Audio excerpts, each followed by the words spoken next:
இஸ்ரவேல் ஜனங்கள் எகிப்தின் அடிமைத்தனத்திலிருந்து கர்த்தர் அவர்களை வெளியே அழைத்து கொண்டு வந்தார்.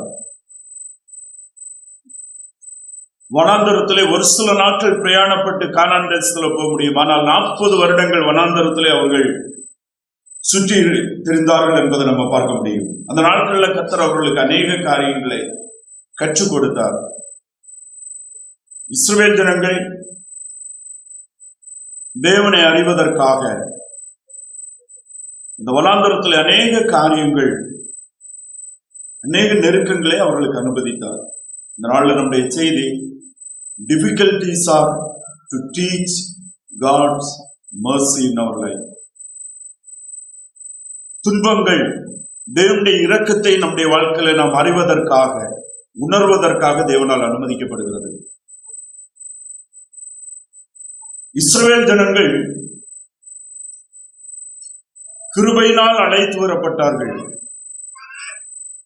ஆனால் அவர்களுடைய கிரியைகளின்படி நியாயம் தீர்க்கப்பட்டார்கள். இஸ்ரவேல் எகிப்திலிருந்து தேவன் தன்னுடைய வல்லமையினால் இஸ்ரவேல் ஜனங்களிடத்திலிருந்து எந்த தகுதியும் பார்க்காமடி அவங்க எகிப்திலிருந்து வெளியே வருவதற்கு அவர்கள் அதற்காக எதுவுமே செய்யல. தேவன் தன்னுடைய கிருபையினால் தன்னுடைய வல்லமையினாலும் அவர்களை பார்வோனுடைய வல்லமையான கரத்திலிருந்து அழைத்து வெளியே கொண்டு வந்து வழிநடத்தினார். ஆனால் அவர்கள் தங்களுடைய கிரியைகளினால், அவிசுவாசங்களினால், அவங்களுடைய பலவீனங்களினால் தேவனுடைய தண்டனைகளுக்கும் தேவனுடைய நியாய தீர்ப்புக்கும் அநேக சூழ்நிலைகளில் ஆளானதை நம்ம பார்க்க முடியும். முதல் வசனத்துல நாம் பார்க்கும்போது, நீங்கள் பிழைத்து பெருகி கர்த்தர் உங்களுக்கு ஆணையிட்டு கொடுத்த தேசத்துல பிரவேசித்து அதை சுதந்திரிக்கும்படி நான் இன்று உங்களுக்கு விதிக்கிற எல்லா கட்டளைகளின்படியும் செய்ய சாவதானமாய் இருப்பீர்களாக. இந்த வசனத்துல சாவதானமாய் இருப்பீர்களாக என்பது கவனமாய் இருப்பீர்களாக என்பது அர்த்தம். Be careful. கர்த்தர் உங்களுக்கு மோசையின் மூலமாக கொடுத்த எல்லா விதமான அவருடைய கட்டளைகளின்படி செய்ய மிகவும் கவனமாயிரு என்று அவர்களை கர்த்தர் எச்சரிக்கிறதான காரியத்தை நம்ம பார்க்கிறோம்.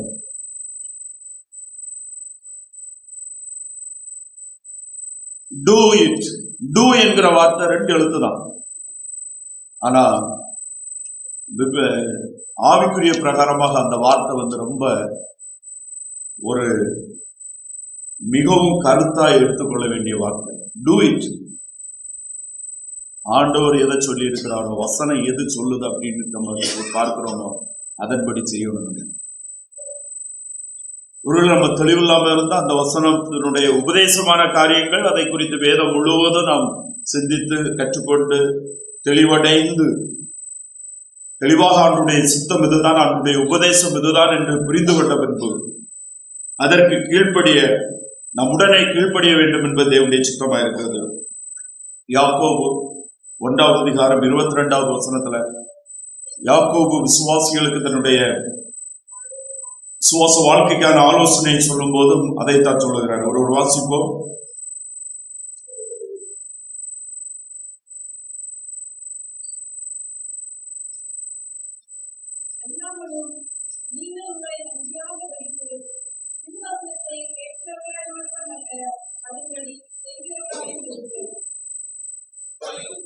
திருவசனத்தை நீங்கள் கேட்கிறவர்களாய் மாத்திரமல்ல, அதன்படி செய்கிறவர்களுமாயிருங்கள். வேத வசனங்கள், அப்போஸ்தலருடைய உபதேசங்கள், அப்போஸ்தலர் மூலமாக சபைக்கு தேவன் தந்திருக்கிற ஒவ்வொரு உண்மைகளும் நாம் அவைகளை கீழ்ப்படிந்து பின்பற்றுவதற்காக தேவன் நமக்கு கொடுத்திருக்கிறதான காரியங்கள் என்பதை நம்ம உணர வேண்டும். நம்முடைய வாழ்க்கையில நமக்கு எல்லாமே நல்லபடியாக நடக்கும் போது அநேக வேளைகளில் நம்ம கவனக்குறைவா மாறுகிறோம். மாத்திரமல்ல, நன்றி உணர்வற்றவர்களாக மாறுகிறோம், தேவனை மறக்கிறவர்களாக மாறுகிறோம். அப்படினால மனிதனுடைய பாவ பலவீனங்கள் நம்முடைய மனம், இருதயம், மாம்சமும் அதுல மிகவும் ஊறிப்போய் இருக்கிறோம். அப்படின்னால அந்த பாவ உணர்வுகள், பாவ செயல்களிலிருந்து நாம் வெளிவருவதற்கு தேவன் நமக்கு சில கடுமையான பயிற்சிகளை, கடுமையான காரியங்களை அனுமதிக்கிறார். இஸ்ரவேல் ஜனங்களை வனாந்தரத்துல அந்த கஷ்டமான காரியங்களே, அதுல இஸ்ரவேல் ஜனங்கள் வனாந்தரத்துல 40 வருஷம் நடந்ததெல்லாம் ஆக்சிடென்ட் கிடையாது, தேவன் அனுமதித்த காரியங்கள். எதற்காக தேவன் அனுமதித்தார்? அவர்கள் பசியோடு, மிகுந்த பசியோடு இருந்தாங்க. தேவன் மிகவும் கொடுமையானவர் என்பதை அறிவதற்கல்ல, தேவன் அந்த பசியை அறிகிறார். தேவன் அவர்களுக்கு எப்படி ஆகாரம் கொடுக்க முடியும் என்பதை அவர்கள் அறியும்படியாக. இஸ்ரவேல் ஜனங்கள் வனாந்தரத்துல தண்ணீர் இல்லாம தாகமா இருந்தாங்க. தாகமா இருந்து ஐயோ நாங்க சாக போகிறோம்னு கத்துனாங்க. எதற்காக?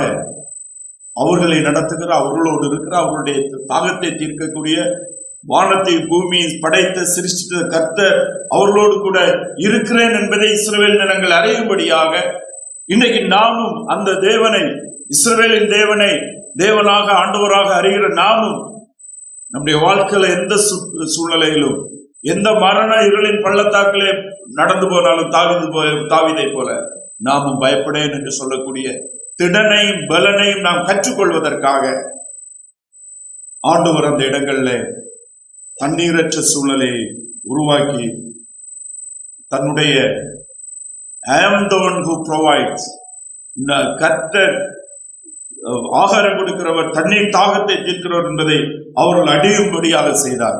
இன்னும் சில நேரங்கள்ல தாமதம், டிலே, பசியினால வேதனைப்பட்டு அவங்க கடைசியில சொல்ல ஆரம்பிச்சுட்டாங்க, எகிப்துல நாங்க நல்லா தானே சாப்பிட்டுட்டு இருந்தோம், எகிப்துல நாங்க நல்லா தானே சாப்பிட்டுட்டு இருந்தோம், இந்த வனாந்தரத்துல நாங்க பசியினால சாகிறதற்கு வாடி எங்களுடைய மாம்சம் எல்லாம் இவ்வளவு சோர்வடைவதற்குமா நாங்கள் அழைத்து வரப்பட்டோம் என்ற முறுமுறுப்புக்கு வருகிறது வரைக்கும் ஆண்டவர் அனுமதித்தினுடைய நோக்கம் என்ன என்று பார்க்கும்போது, தேவனை அவர்கள் அறியும்படியாக, தேவன் அவர்களோடு இருக்கிறார் என்பதை அவர்கள் உணரும்படியாகவே அவைகள் அவர்களுக்கு அனுமதிக்கப்பட்டது என்பதை நம்ம பார்க்க முடியும். மோசே அவர்களுக்கு ஆலோசனை சொல்லும் போது மிக தெளிவாக சொல்லுகிறாரு, நீங்கள் பிழைத்து பெருகி கர்த்தர் உங்கள் பிதாக்களுக்கு ஆணையிட்டு கொடுத்த தேசத்திலே பிரவேசித்து, அந்த இடத்துல நீங்க பாருங்க, தேவனுடைய சித்தம் நிறைவேறுகிறது, தெளிவா சொல்லப்படுகிறது. You will live and multiply. நீங்க சாவ மாட்டீங்க. ஆனா இஸ்ரவேல் ஜனங்கள் அநேக வேளைகளை வனாந்தரத்துல மோசையிட்ட கேட்டது, நாங்கள் இந்த வனாந்தரத்திலே சாகும்படியாகவா எங்களை அழைத்து வருகிறது. ஏனென்றால் தேவனுடைய அற்புதமான நோக்கத்தின் திட்டங்களை, அவருடைய நடத்துதலை நம்முடைய அறியக்கூடிய புத்தி ஞானம் நமக்கு இல்லை. வாக்குத்தத்தம் பண்ணினவர் உண்மை உள்ளவர். அவர் அதை என்ன நோக்கத்திற்காக செய்தாரோ அதை முடிவு புரிந்து அவர் செய்ய வல்லமையுடையவராக இருக்கிறார். நீங்கள் பிழைத்து பெருகி மல்டிப்ளை, நீங்கள் மிகவும் பெருகுவீங்க அப்படின்னு சொன்னாங்க. இஸ்ரவேல் ஜனங்கள் இன்று வரையிலும் பெருகிக் கொண்டேதான் இருக்கிறாங்க. எத்தனையோ யுத்தங்களையும், எத்தனையோ எதிர்ப்புகளையும், எத்தனையோ அழிவுகளையும் விரட்டப்பட்டு சகல ஜாதிகளுக்குள்ளாலும் சிறைப்பட்டு போய் இவ்வளவு நெருக்கங்களை அனுபவித்த போதிலும் இஸ்ரவேல் ஜனங்கள் பெருகுகிறத யாராலும் தடை பண்ண முடியாது. ஏனென்றால் அவர்கள் தேவனால் நடத்தப்படுகிறவர்கள், தேவனால் பாதுகாக்கப்படுகிறவர்கள், தேவனால் போஷிக்கப்படுகிறவர்கள். அப்படின்னு சொன்னா ஏன் ஆண்டவர் அநேக வேளையில அவங்க பசியா இருக்கும் போதே ஆகாரத்தை கொடுத்தா அவங்க இவ்வளவு அவிசுவாசமும் முறுமுறுப்பு அவங்களுக்கு வந்திருக்காதுல்ல. அவங்க தாகமா இருக்கிறது தெரியும் முன்னறிகிற தேவன் முதலே அவங்களுக்கு அதை கொடுத்திருந்தாருன்னு சொன்னா, தண்ணீரை கொடுத்திருந்தால் அவர்கள் சோர்வடைந்திருக்க மாட்டார்கள் அல்லவா? அவர்களை அநேக வேளையில மிகவும் மிகவும் நெருக்கத்துக்குள் படுத்தினார் தேவன். அப்படி அவர்கள் அனுமதிக்காமல் இருந்தால் அவங்க அவிசுவாசத்துக்கு நேராக வந்திருக்க மாட்டார்கள். ஆனால் ஏன் தாமதம், ஏன் வறுமை, ஏன் பசி, ஏன் தாகம், ஏன் அவர்கள் தாழ்மையை கற்றுக்கொள்ள வேண்டும். தேவனுடைய அதிசயங்களையும் அற்புதங்களையும் தேவனே நேரடியாக அவருடைய சீனாய் மலையில அவருடைய காட்சியை பார்த்தார்கள். மோசே இடத்துல பேசுவதை பார்த்தாங்க. மோசே கண்டு அவர்களுக்கு சாட்சி கொடுத்தார். ஆனாலும் மனிதர்களே அநேக வேளையில மனுஷனுடைய இருதயம் அந்த பாவ பலவீனத்தினால எவ்வளவுதான் தேவனை அறிந்திருந்தாலும் அவங்களுடைய இருதயம் மிகவும் குறைவுடையது, பலவீனமுடையது என்பதை வெளிப்படுத்தும்படியாக எக்ஸ்போஸ் their heart. எப்படி இஸ்ரவேல் ஜனங்களுடைய இருதயம் இருந்ததோ அப்படியே இன்றைக்கு நாம் மாம்சத்தின்படி நம்முடைய இருதயம் இருக்கிறது. எப்படி இஸ்ரவேல் ஜனங்கள் மாம்சத்தின்படியாக எல்லாம் கிடைக்கும் போது தேவனை மறக்கிறார்களோ, மறுதலிக்கிறார்களோ, அதுபோலதான் இன்றைக்கு உலக ஆசீர்வாதங்கள், உலகத்தினுடைய மேன்மைகள் நம்மை தேவனை மறக்க செய்கிறது. ஆனால் நம்முடைய குறைவுகள், நம்முடைய பலவீனங்கள், நாம் தாழ்மைப்படுத்தப்படுதல், ஹியூமிலியேஷன்ஸ் நம்மை தேவனுக்கு நேராக நெருக்கி கொண்டு போகிறது. அதிகமாக தேவனிடத்தில் நம்மை சேர செய்கிறது என்பதை நம்ம பார்க்க முடியும். 2வது வசனத்தை ஒரு வாசிப்போம்.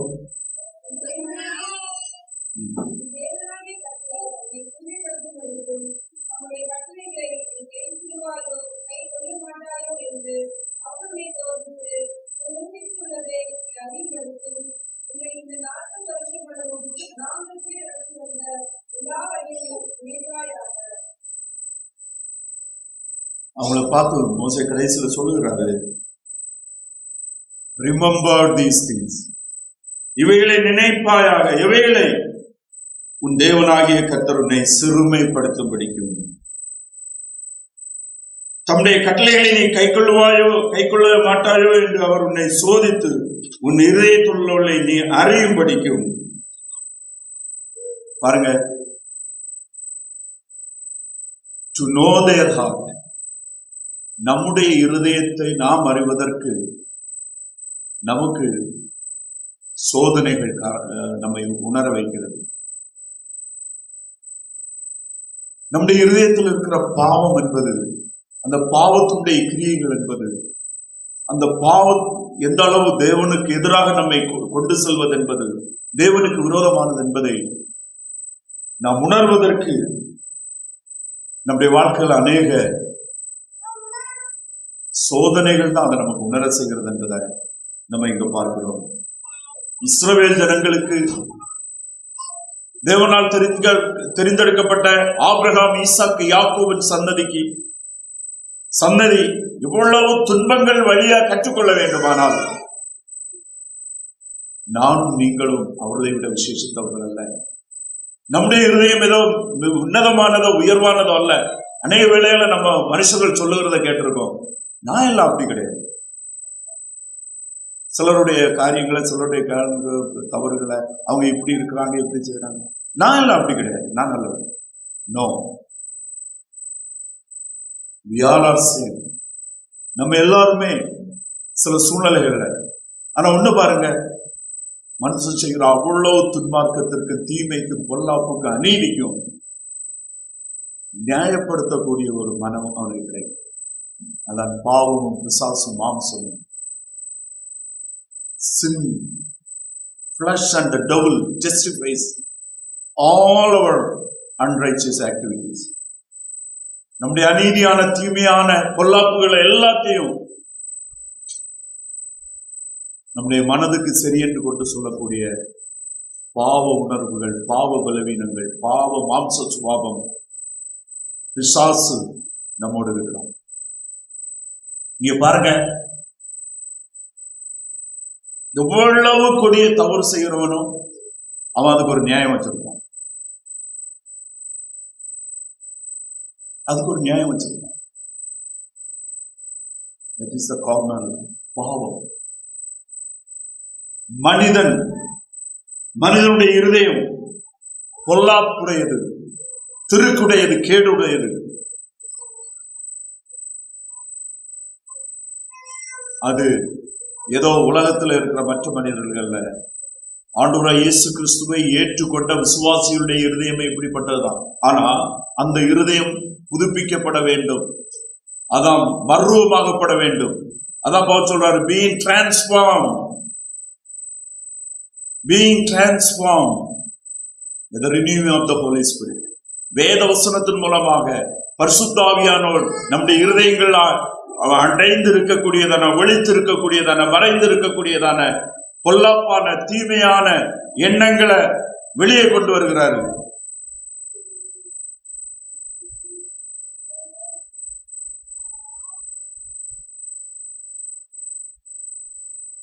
அதற்குதான் வேதத்தை வாசித்து தியானித்து கீழ்ப்படிய வேண்டும். அதான் இங்க மோசே இஸ்ரவேலுக்கு சொல்லும் போது, எல்லா கட்டளைகளின்படியும் செய்ய சாவதானமாயிருப்பீர்களாக, கவனமாயிருப்பீர்களாக, ஜாக்கிரதையா இருப்பீர்களாக, எச்சரிக்கையோடு இருப்பீர்களாக. அவனுடைய வேதவசனம் நமக்கு கற்றுத் தருகிற ஆலோசனையின்படி எல்லாம் கீழ்ப்படிய மிகவும் மிகவும் கவனமாயிருப்பீர்களாக என்று இஸ்ரவேல் ஜனங்களிடத்தில் கற்றுச் சொல்லுகிறார்.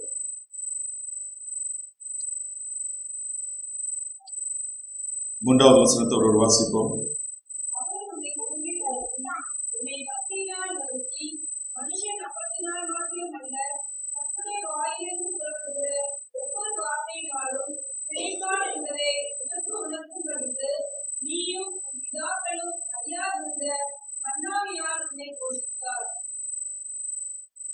மீண்டும் சொல்லுகிறாரு, அவர் உன்னை சிறுமைப்படுத்தி. இரண்டாவது வசனத்தில் நம்ம வாசித்தோம், கர்த்தர் உன்னை சிறுமைப்படுத்தும் படிக்கும். அவர் உன்னை சிறுமைப்படுத்தி உன்னை பசியினால் வருத்தி, மனுஷன் அப்பத்தினால் மாத்திரமல்ல கர்த்தருடைய வாயிலிருந்து புறப்படுகிற ஒவ்வொரு வார்த்தையினாலும் பிழைப்பான் என்பதை நீ உணர்த்தும்படிக்கு, உணர்ந்து கொள்ளும்படிக்கு நீ உன் பிதாக்களும் அறியாத மன்னாவினால் உன்னை போஷிப்பார். இஸ்ரவேல் ஜனங்கள் வனாந்தரத்துல பசியினால வாடும் போது அவங்களுக்கு அவங்களுடைய பார்வையிலோ அவங்களுடைய எண்ணங்களிலோ அவங்களுடைய அறிவுக்குட்பட்டு அவங்களுக்கு எதுவுமே இல்லை. No source of living, there's no hope. பார்த்தாங்க, எங்க பார்த்தாலும் வனாந்தரம், எங்க பார்த்தாலும் வறட்சி, ஆகாரமே இல்லை. அதனாலதான் திரும்பி பார்த்தாங்க எகிப்த. எகிப்தில் இருக்கும்போது அடிமைகளா கஷ்டப்பட்டு, கடினப்பட்டு, ஒதுக்கப்பட்டு, அவமானப்படுத்தப்பட்டு இருந்தாங்க. ஆனாலும் இதெல்லாம் இருந்தாலும் எங்களுக்கு சாப்பாடு கிடைச்சது, சாப்பாடை கொடுத்தாங்க. இப்போ வனாந்தரத்துல இருக்கிற நிலைமை ரொம்ப மோசமான சூழ்நிலையில் இருக்கிறோம் என்று அவங்களுடைய அறிவுக்குட்பட்டு no hope of living tomorrow. ஆனா ஹோப் எங்க இருந்தது? ஹோப் அவங்களை நடத்தின, அவங்களை இஸ்ரவேல் எகிப்திலிருந்து புறப்பட பண்ணின கர்த்தருடைய வார்த்தையில இருந்தது, வாக்கு தத்தத்துல இருந்தது, கர்த்தருடைய உண்மையில இருந்தது. நான் உன்னை பெரிய ஜாதியாக்குவேன், உன்னை எல்லா விரோதிகளிடத்திலிருந்து மீட்டுக் கொண்டு வருவேன், உன்னை கானான்ல கொண்டு சேர்ப்பேன் என்கிற உண்மைகள் ஆண்டவருடைய வார்த்தையில இருந்தது. ஆனா அவங்களுடைய பார்வையில இல்லை, அவங்கள சுற்றி. அதான் இங்க சொல்லப்பட்டிருக்கிறதுல நீங்க பாத்தீங்கன்னு சொன்னா, உன் பிதாக்களும் அறிந்திராத மன்னவனால் உன்னை போஷித்தார். ஒருவேளை அவங்களுடைய முற்பதாக்களுடைய வாழ்க்கையில் அப்படி ஒரு அற்புதத்தை எல்லாம் ஏதாவது பார்த்து ஏதோ ஒரு காலத்துல ஆபிரகாம் நான் ஆடு மேய்ச்சிட்டு இருக்கச்சுல பசியா இருக்கச்சுல ஆண்டோர் கொண்டு வந்து கொஞ்சம் ஒரு ரொட்டியை கொண்டு கொடுத்தாருங்கிறத கேள்விப்பட்டிருப்பாங்கன்னா அதை நம்பி கேட்டிருப்பாங்க ஆண்டவர்கிட்ட. ஒருவேளை எலியா தீர்க்கதரிசியை காக அப்பத்தினால போஷித்த சம்பவம் இஸ்ரவேல் ஜனங்கள் எகிப்துல இருந்து நடத்தப்படுவதற்கு முன்பாக நடந்திருந்தால் இஸ்ரவேல் ஜனங்கள் எப்படி ஜெபம் பண்ணியிருப்பாங்க? இஸ்ரவேலை எலியா தீர்க்கதரிசி காகத்தின் மூலமாக அப்பத்தை கொண்டு போஷித்த கர்த்தாவே இந்த வனாந்திரத்துல எங்களுக்கும் அப்பத்தை தாருன்னு கேட்டிருப்பாங்க. அப்படி கேட்கறதற்கு எந்த விதமான முன் உதாரணங்களும் இல்லை. அவங்களுடைய பிதாக்கள் முற்பிதாக்கள் யாருமே அப்படி போஷிக்கப்படல, அப்படி சாப்பிடல.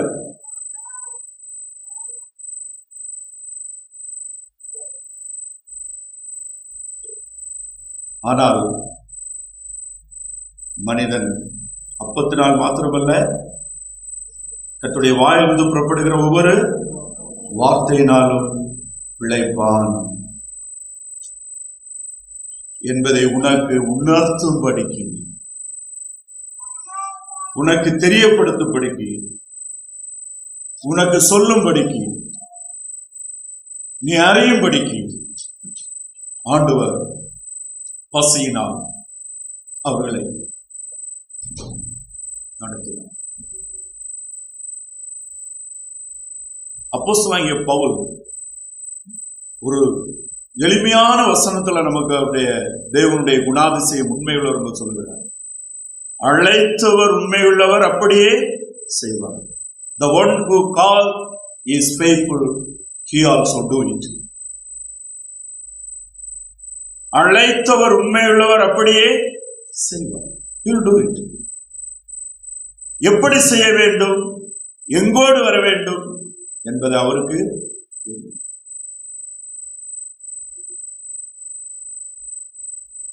விசுவாசம் என்பது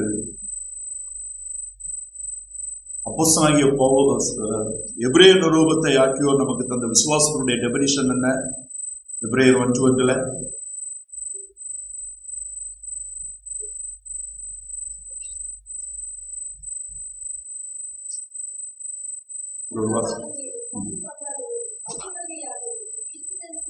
Hebrews 11:2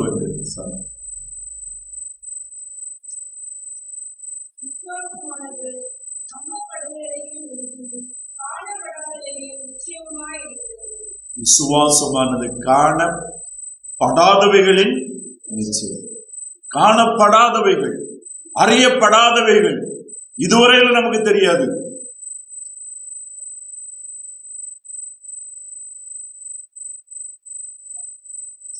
இஸ்ரவேல் ஜனங்கள் அப்படிப்பட்ட ஒரு அற்புதத்தை காணவே இல்லை. அப்படிப்பட்ட ஒரு அற்புதம் நடக்கும் என்பது அவங்களுடைய சிந்தையில எட்டல. அப்படி ஆண்டவரால செய்ய முடியும் என்று அவங்கள உணரல. ஆனால் அவர்களுக்கு கர்த்தர் வானத்திலிருந்து மன்னாவை அனுப்பி அவளை என்ன செய்தார்கள்? போஷித்தார். யாத்திரையாகமம் 16வது அதிகாரம் 2-3 வசனங்களை ஒரு வாசிப்போம்.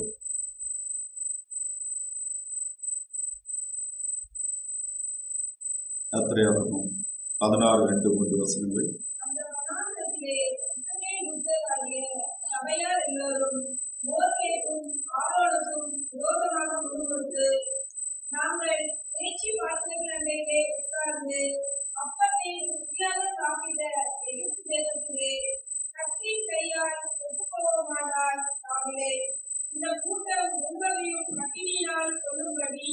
நீங்கள் என்னை புறப்பட பண்ணி இந்த வனாந்திரத்தை அழைத்து வந்தீர்களே என்று அவர்களிடத்தில் சொன்னார்கள். 12வது வசனத்தை வாசிப்போம். அதே அதிகாரம். இஸ்ரவேல் புத்திரரின் முன்குறிப்புகளை கேட்டிருக்கிறேன். நீ அவர்களோட பேசி நீங்கள் சாயங்காலத்தில் இறைச்சியை கொண்டு பெரிய காலத்தில் அப்பத்தால் திருப்தியாகி நான் உங்கள் தேவனாகிய கர்த்தர் என்பதை அறிந்து கொள்வீர்கள் என்று சொன்னார். அங்க இஸ்ரவேல் ஜனங்கள் என்ன சொன்னாங்க? கர்த்தர் மோசையின் மூலமாக அவர்களோடு என்ன பேசினார் என்பதை நம்ம பார்க்கிறோம். மனுஷனுடைய இருதயம் மனுஷனுடைய இருதயம் தேவனுடைய ஆழமான, அற்புதமான, வல்லமையான, அதிசயமான நடத்துகளை அறிய முடியாமல் இருக்கிறது, உணர முடியாமல் இருக்கிறது. நெருக்கங்கள் வரும்போது தன்னுடைய தகுதி, பலன், அறிவுக்கு அப்பாற்பட்ட காரியங்கள் வாழ்க்கையில வரும்போது அந்த நேரத்துல ஆண்டவருடைய உண்மைகளை, வாக்குத்தத்தங்களை, கிறிஸ்து இயேசுவிலே தேவன் தந்திருக்கிற உண்மைகளை, கிறிஸ்து இயேசுவிலே நமக்கு நித்திய ஜீவனை தந்தவர், அதோடு கூட எல்லாவற்றையும் தருவேன் என்று வாக்குத்தத்தம் பண்ணி இருக்கிறவர், நம்முடைய வாழ்க்கையில எந்த சூழ்நிலையிலும் அவர் நம்மோடு இருந்து நம்மை அதிலிருந்து நடத்தி செல்கிறார் என்கிற அந்த விசுவாசம் நமக்கு இருக்க வேண்டும். ஆனால் அது அநேக வேளையில இல்லாம தான் போகுது. இஸ்ரவேல் ஜனங்கள் அவங்களுடைய அவிசுவாசங்களை, தேவனுக்கு எதிராக முறுமுறுத்ததை எல்லாம் பார்க்கும்போது, என்னடா இந்த மக்கள் இப்படி எல்லாம் செய்துட்டாங்களான்னு நமக்கு சிலவேளை நம்ம ஏதோ ரொம்ப நல்லவங்க, நம்ம அப்படியெல்லாம் செய்ய மாட்டோம் அப்படின்னு தோணும். நம்ம அதைத்தான் செய்வோம். நம்முடைய இருதயங்களும் அப்படிப்பட்டதுதான்.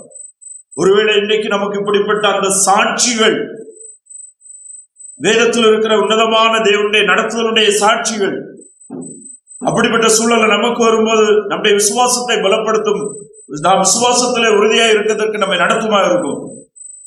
நான் முதல்ல சொன்னது போல இந்த சம்பவம் நடக்கிறதுக்கு முன்னால கர்த்தர் எலியாவுக்கு அந்த காக்கையை கொண்டு அப்பத்தை கொண்டு கொடுத்திருந்தா இஸ்ரவேல் ஜனங்களுடைய ஜெபம் எதுவாக இருந்திருக்கும்?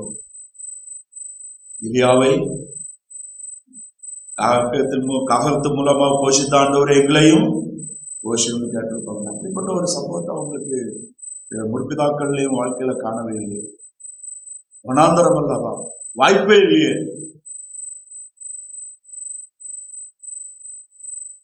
ஆண்டவரால முடியும். இதைத்தான் பிசாசு ஆண்டவராய் இயேசு கிறிஸ்துவிடத்துல எடுத்துட்டு வந்தாங்க. பசியோட இருக்காரு. நீ தேவனுடைய குமாரனே ஆனால் இந்த கல்லுகள் அப்பமாகும்படி செய்யும். மனுஷன் அப்பத்தினால் மாத்திரமல்ல, அவருடைய வாயிலிருந்து வருகிற ஒவ்வொரு வார்த்தையினாலும் பிழைப்பார் என்று எழுதி இருக்கிறது. இந்த இடத்துல ஆண்டவர் உண்மை உள்ளதுங்கிறது முடையிலும், ஆண்டுடைய வார்த்தைகள், பைபிள், ஆண்டுடைய வசனங்கள் மனிதனை ஆவிக்குரிய ஜீவனை மாத்திரமல்ல, சரீர பிரகாரமாக அவனை போஷித்து நடத்த வல்லமையுடைய வார்த்தையாக இருக்கிறது. ஆண்டுடைய வார்த்தையின்படி அவர் அற்புதமாக நடத்துகிறவர், செயல்படுகிறவர், செய்கிறவர் என்பதை நம்ம பார்க்கிறோம். 4வது வசனத்துல, இந்த 40 வருஷமும் உண்மையில் இருந்த வஸ்திரம் பழமையாய் போகவும் இல்லை, உன் கால் வீங்கவும் இல்லை. மோசே இஸ்ரவேல் ஜனங்களை பார்த்து சொல்றாரு. உபாகமம் 29வது அதிகாரம் 5வது வசனத்தை ஒரு வாசிப்போம்.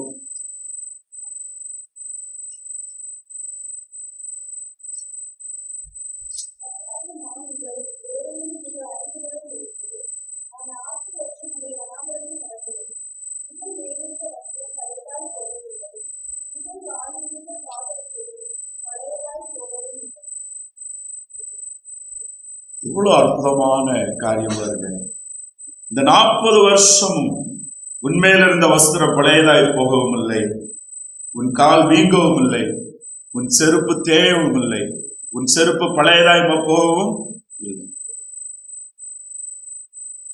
What a great God! இவ்வளவு அற்புதமான, அதிசயமான தேவன் நம்முடைய ஆண்டவர், நம்முடைய தேவன். இந்த வசனத்தை சிந்திக்கும் போது எனக்கு மனசுல தோணுச்சு, உண்மையிலேயே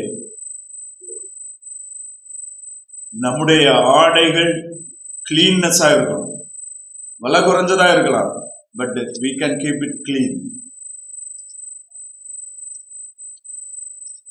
Cleanness is after holiness. நம்முடைய இருதய பரிசுத்தம், நம்முடைய சரீரத்தினுடைய தூய்மை, ஆடையினுடைய நீட்டு கிளீன்னஸ காட்டுகிறது.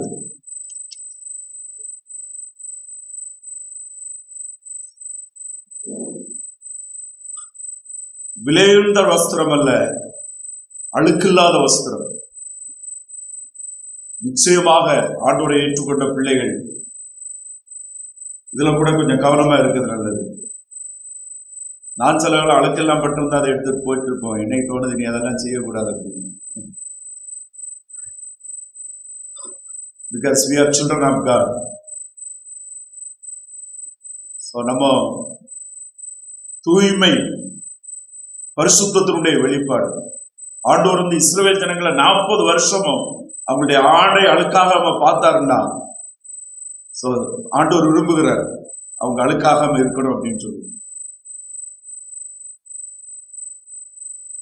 அதை நம்முடைய தேவன் நம்மிடத்துல அதை எதிர்பார்க்கிறார் என்பதை நான் நினைக்கிறேன். ஆண்டுடைய சித்தம் அது. அவங்க எப்படி எகிப்தில இருந்து வெளியே வந்தாங்களோ அப்படியே கானான்ல பிரவேசிக்கிறது வரையிலும் அந்த அளவு அவங்க மிகவும் நீட்டா இருந்தாங்க என்பதை நம்ம மிகவும் தூய்மையா இருந்தார்கள் என்பதை நம்ம இந்த பகுதியிலிருந்து நம்ம தெளிவாக கண்டுகொள்ள முடியும். அவருடைய கால்கள் வீக்கம் அடிக்கல. எந்த அளவு ஆண்டவர் வந்து பிசிக்கல் ஃபிட்னஸ்ல ஆண்டவர் கவனமா இருக்கிறார். நம்முடைய சரீரங்களில் இருக்கிற பலவீனங்களில் இருந்து விடுதலை தர கர்த்தர் உண்மை உள்ளவராயிருக்கிறார். நாமும் நம்முடைய சரீரங்களை பரிசுத்தமாய் இன்னும் நம்ம முடிஞ்ச அளவு நம்ம சரீரங்களை பேணுகிறது, சரியான உணவு, எக்ஸசைஸ், மருத்துவ ஆலோசனைகளை நாம் பெற்று பேணுவது, அதை கருத்தாய் சரீரத்தை கவனிப்பது தேவனுடைய சித்தம். அது இதுங்க மாத்திரமல்ல, இன்னும் புதிய ஏற்பாடுல பார்க்கும்போது நாம் தேவனுடைய ஆலயமா இருக்கிறோம். பரிசுத்த ஆவியானவர் நமக்குள் இருக்கிறார்.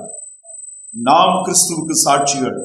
நாம் கிறிஸ்துவை தரித்து கொண்டு வாழ வேண்டியவர்கள். கிறிஸ்துவை நம்முடைய வாழ்க்கையில பார்க்க வேண்டும். ஆனபடினால தேவனுடைய சித்தம் நாம் நம்முடைய சரீரத்தை கருத்தாய் பாதுகாப்பது. அவருடைய கால் வீங்காதபடி கர்த்தர் பாதுகாத்தார். நாமும் நம்முடைய சரீரங்கள் ஒருவேளை எனக்கு இப்படிப்பட்ட வியாதிகள் அப்படியெல்லாம் இருந்தாலும் ஆண்டவர் விசுவாசத்தோடு நாம் ஜெபத்தோடு நாம செய்ய வேண்டிய காரியங்களை, ஆண்டவர் நமக்கு வைத்திருக்கிற மருந்துகளை, மருத்துவர்களை நாடி அதற்கு ஆலோசனை பெற்று வாழ்ந்து விசுவாசத்துள்ள ஜெபத்தோடு இருக்கும்போது நம்முடைய சரீரங்களிலும் இருக்கிற பலவீனங்களை கர்த்தர் மாற்றுவார். இஸ்ரவேலுக்கு பரிகாரியாக இருக்கிற கர்த்தர் நமக்கு பரிகாரியாகவே இருக்கிறார். ஆனால் நாம் செய்ய வேண்டிய காரியங்களை செய்து கர்த்தர் மேல் விசுவாசம் வைத்து நாம் நம்பிக்கையோடு கர்த்தரை சார்ந்து வாழ வேண்டும் என்பது தேவனுடைய சித்தமாயிருக்கிறது. 5வது வசனத்துல பார்க்கும்போது, ஒருவன் தன் புத்திரனை சிட்சிக்கிறது போல தேவனாகிய கர்த்தர் உன்னை சிட்சிக்கிறார் என்று நீ உன் இருதயத்தில் அறிந்து கொள்வாயாக. இஸ்ரவேல் ஜனங்களிடத்துல மோசே இடத்துல போய் பேச சொல்லும் போது இந்த காரியத்தை தெளிவா சொல்லுகிறாரு. கர்த்தர் சிட்சித்தார், கர்த்தர் தண்டித்தார், கர்த்தர் அனுமதித்தார். தீமைகள் உங்களை சகிக்க முடியாத சில காரியங்கள் அனுமதிக்கப்பட்டது. ஆனால் அவர் புத்திரனாக சிட்சித்தார், அன்போடு அனுமதித்தார், தேவனுடைய மகிமைக்கு என்று அனுமதித்தார். ஒவ்வொரு காரியங்களிலும் ஆண்டோர் மகிமைப்பட்டார் என்பதை நீங்கள் அறிந்து கொள்ளுங்கள்.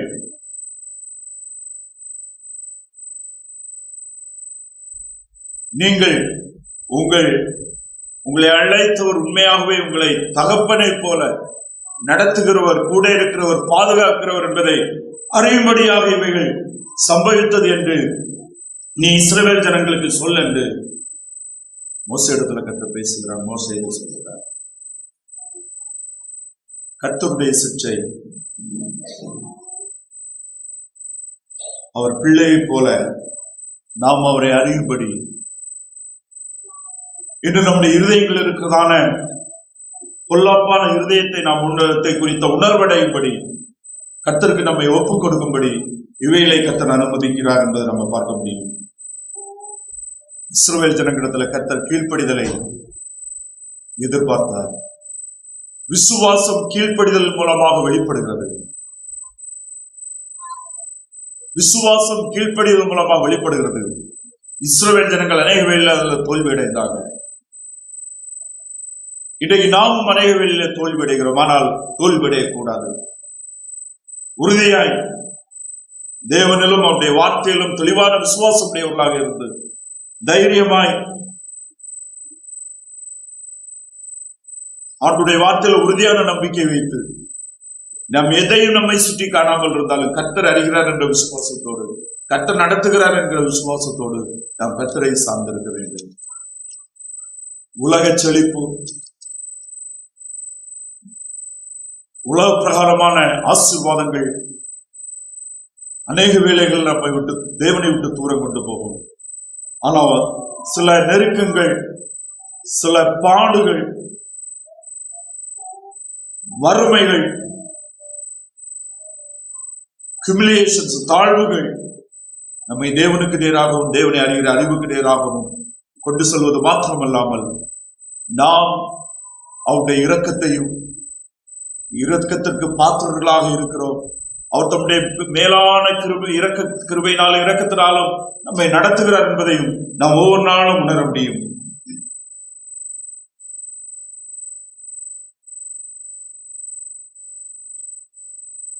தேவன் நம்முடைய வாழ்க்கையில சோதனையும் நெருக்கங்களை அனுபவிப்பது நாம் ரட்சிக்கப்படுவதற்காக அல்ல, அல்லது ரட்சிக்கப்பட்ட நாம் இன்னும் பரிசுத்தப்படுவதற்கு, நாம் கீழ்ப்படிவதற்கு அது பிரயோஜனமாக இருக்கிறது. ஜான் ஓவன் என்கிற தேவனுடைய மனுஷன் இவ்விதமாக சொல்லுகிறார், obedience is the fruit of faith, not the root of justification. Obedience is the fruit of faith, not the root of justification. கீழ்ப்படிதல்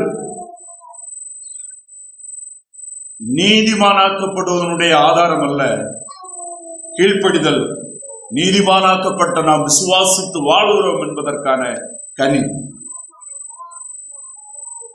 நாம் ஆண்டவருடைய பிள்ளைகள், அவருடையவர்கள். கிறிஸ்து நம்மில் இருக்கிறார், நம்மை நடத்துகிறார். அவருடைய உண்மைகள் நம்மோடு இருந்து பாதுகாத்து நடத்துகிறது என்பதற்கு, அறிவதற்கு, சாட்சியாக இருப்பதற்கு கீழ்ப்படிதல் தேவைப்படுகிறது. கீழ்ப்படிதலே நம்மை தேவனுக்கு நேராக, தேவனுக்கு அறிகிற அறிவிலும் பரிசுத்தத்திலும் நம்மை நடத்துகிறது. ஆண்டவருக்கு கீழ்ப்படுகிறதுனால் மாத்திரமே நாம் தேவனை அனுபவிக்க முடியும், தேவனை மற்றவர்களுக்கு கொடுக்க முடியும், நம்முடைய வாழ்க்கையில தேவனை மற்றவர்கள் காண முடியும்.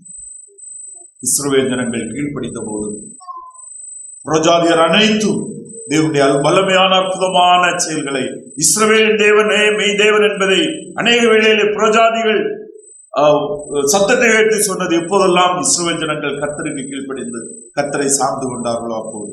எப்போதெல்லாம் இஸ்ரவேல் ஜனங்கள் கீழ்ப்படியாமையினால பாவம் செய்து தேவனை விட்டு நீங்கி இருந்தார்களோ, தூரம் போனார்களோ, அப்போதெல்லாம் இஸ்ரவேலின் தேவன் தூஷிக்கப்பட்டார், புறஜாதிகள் மூலமாக தூஷிக்கப்பட்டார். அவருடைய நாமம் மற்றவர்களுக்கு முன்பாக மிகவும் மிகவும் தூஷிக்கப்பட்டதை பார்க்க முடியும். இன்றைக்கும் அதுதான் விசுவாசிகளுடைய வாழ்க்கையிலும் கிறிஸ்தவ வாழ்க்கையிலும். நம்மளே கிறிஸ்து மகிமைப்படும்படியாக, நம்மளே கிறிஸ்துவை மற்றவர்கள் பார்க்கும்படியாக பரிசுத்த ஆவியானவர் நம்மில் இருக்கிற கிறிஸ்துவை வெளியே கொண்டு வருவதை வேலையை தான் செய்கிறார். பரிசுத்த ஆவியானவர் நம்மில் இருக்கிறது, நம்மில் கொடுக்கப்பட்டிருக்கிறதும் கிறிஸ்துவை மற்றவர்களுக்கு காட்டுவதற்கு, கிறிஸ்துவுடைய குணாதிசயங்களை நம்மளை வெளிக்கொண்டு வருவதற்கு. நாம் கிறிஸ்துவை வெளிக்கொண்டு வர நம்மை தாழ்த்தி ஆண்டவருக்கு ஒப்புக் கொடுப்போம். தேவன் அவர்களை என்ன நோக்கத்தினால் அப்படிப்பட்ட பாடுகளுக்கு நேரம் அனுமதித்தார்? அவர்கள் தேவனை அறிவதற்கு, கற்றுக்கொள்வதற்கு, தாழ்மையை கற்றுக்கொள்வதற்கு, இன்னும் அவர்கள் மூலமாக உலகம் முழுவதும் தேவனை அறிவதற்கு. நம்மை அழைத்த தேவனுடைய நோக்கமும் அதுவே.